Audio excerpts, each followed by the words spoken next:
Hello and welcome to my channel. This is Joy from She Speaks Too. Make sure you like, make sure you comment, and make sure you subscribe. So today's video is going to be a quick one. I will not be before you too long. I'm going to get you see my grubber? My grubber is expanding. So today's video, I got some good news and I got some bad news about Liberia. So I don't know which one y'all want to hear first. Y'all want the good news or the bad news? You know what? Let's do the bad news, then we end on a great note.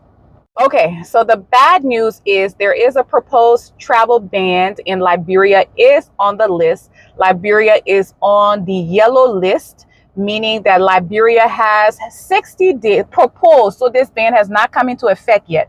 So it's proposed, okay? So Liberia has 60 days to address the U.S. concerns by Papa Trump.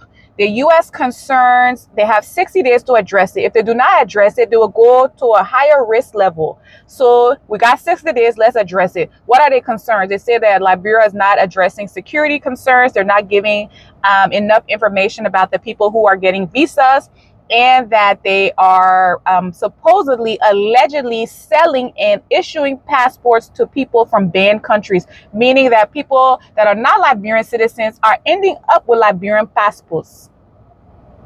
Okay, and I know during the war, a lot of people were acting like Liberian citizens because they wanted to be resettled in America. So they were pretending that they were Liberian citizens. When they asked them where they grew up in Liberia, they didn't know one place. They couldn't even say Waterside. They couldn't even say Peaceville, Joba, or anywhere, because they actually didn't grow up. So they were lying. So I knew that happened a long time ago. I'm not sure if it's happening again, but that's one of the things. They said they need to address security concerns about the people that are coming. They need to give more information about the people that are traveling. Number 3, they need to stop issuing or selling passports to people from banned countries or people that are not non-Liberian citizens.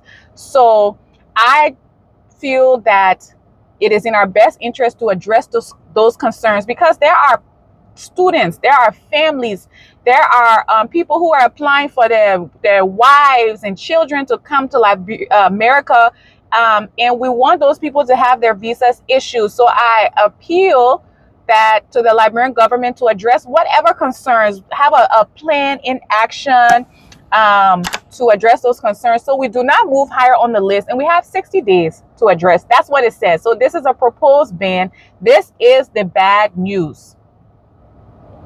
Okay, good news time. So the good news time is that if you are a Liberian in America and you do have American citizenship and you have not gotten dual citizenship with Liberia yet, that they are in the process of doing an e-visa on arrival. I have done visa on arrival, but that has not been e-visa. So my visa on arrival was my husband getting the visa on arrival, meeting me at the airport, showing that to the immigration, giving them the original copy, because he would email it, giving them the original copy, and that's my visa on arrival. Then they would stamp my passport.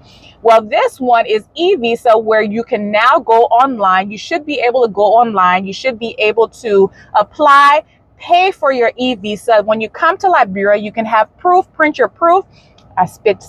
You have proof. Come to Liberia, show your proof, and be able to have no problems. And that sounds great. I'm so happy. But I'm going to tell you why I'm concerned. So I traveled a lot during COVID. And when I traveled a lot during COVID, a lot of people, you know how we had to pay for that COVID test. So you could go online, register, and you could also pay, or you could pay upon arrival to Liberia. Well, I was one of those people. I'm not putting my credit card information to pay for nothing. And guess what? I would come to Liberia with so many people who would say, I pay for this. I pay for the COVID test. Here's my receipt. And they say, you're not on the list. We don't know. And those people would pay double. Then they would pay in Liberia again, because the COVID people would simply say, well, we don't see it, even with the proof. So that is my only concern with this e-visa, that you would pay and then come and be told that, oh, we don't see you on the list. We never saw you. You got to do this whole process again.